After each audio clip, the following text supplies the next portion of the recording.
Welcome to Direct U.S. Immigration's channel, where you get direct access to our most up-to-date immigration and global mobility space. My name is Maitreya Brown, and I'm going to talk about the top 5 tips for passing your citizenship interview. You're not going to want to miss out on this one. Stay tuned.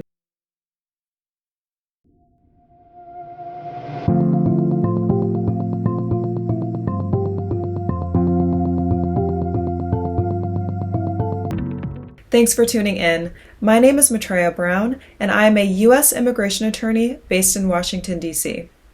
I'm also the principal attorney at Direct U.S. Immigration, where we work with clients in all 50 states and around the world. Before we start, click on the like and subscribe button to follow our Immigration Hub to get the latest immigration information that could be vital to your case. And also, be sure to stick around until the end to get a bonus tip if you want to bring other people to your citizenship interview. As you know, the citizenship interview is the final stage of becoming a U.S. citizen. It is when the U.S. government determines your eligibility to become an American based on all of the information and documentation you provided up until this point. During the citizenship interview, a USCIS officer will ask questions about your naturalization application and questions you're required to study for the citizenship test, which takes place during the interview. Many of the interview questions will be related to the information you provided USCIS on Form N-400 application. And during this time, the USCIS officer may verify some of what you disclosed while you are under oath. So the following are 5 tips for success in your citizenship interview. The first is to gather and organize all required documents.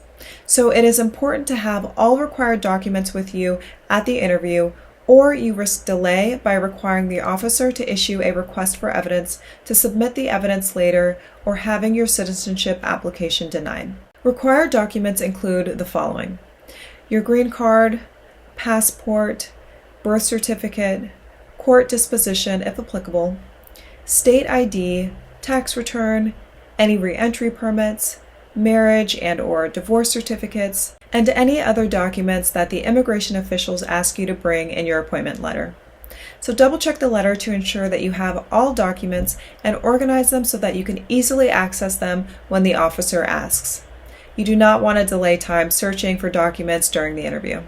Second is to prepare for the citizenship test. So you will be given 10 randomly selected questions about U.S. history and civics during the interview. You must answer at least 6 of them correctly to pass.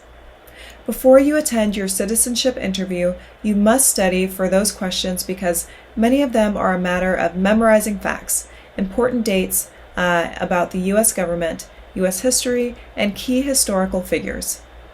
So learn about the key values and principles of the U.S. Constitution and brush up on your U.S. history. While you do not need to be an expert-level understanding of the U.S. government, the more you prepare, the more confident you will feel with your answers. You can use citizenship study apps to help you learn and practice reading and writing in English. Third is to dress well and be on time.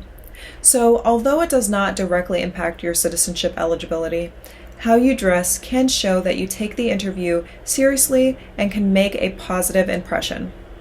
While there is no specific dress code, I do recommend wearing neat and comfortable clothing and arrive 15 minutes early. Fourth is that if you do not understand the question that the officer asks, then ask them to repeat it politely. Whether you are being asked a personal question or a question from the citizenship test, you must answer each question correctly.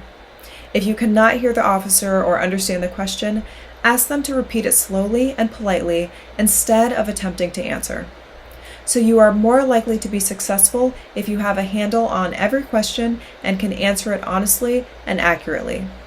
And since you are under oath, you must understand what is being asked of you and answer it honestly. And fifth is to demonstrate your command of basic English. Now, you do not have to be as fluent in English as a native speaker, but the citizenship interview will test to see if you can write, speak, and read English well enough to qualify for the naturalization test. So when answering the questions during your interview, this is your opportunity to demonstrate your comfort with English. So practice your English before attending the interview and having a general conversation. As promised, Here's some bonus information that you may not know about. So if you want to ensure that USCIS honors your rights during the interview, you can bring an attorney or a representative. They must complete and sign Form G28, which is officially called the Notice of Entry of Appearance as Attorney or Representative, which you must submit to USCIS with your naturalization application, or at the time of the interview. During the interview, your attorney or representative may ensure that USCIS honors your legal rights. However, they may not answer any interview questions on your behalf, and if you decide not to bring an attorney or representative, you must sign a waiver of representation. I hope you found this video helpful. Subscribe if this content or information helps you in any way. Comment below if you want me to talk about something in specific, and share this resource widely because you never know who needs answers to these questions. Additionally, if you have any specific questions about this video as they pertain to your unique circumstances, please schedule a consultation with us at the link below, and I'll see you in the next video.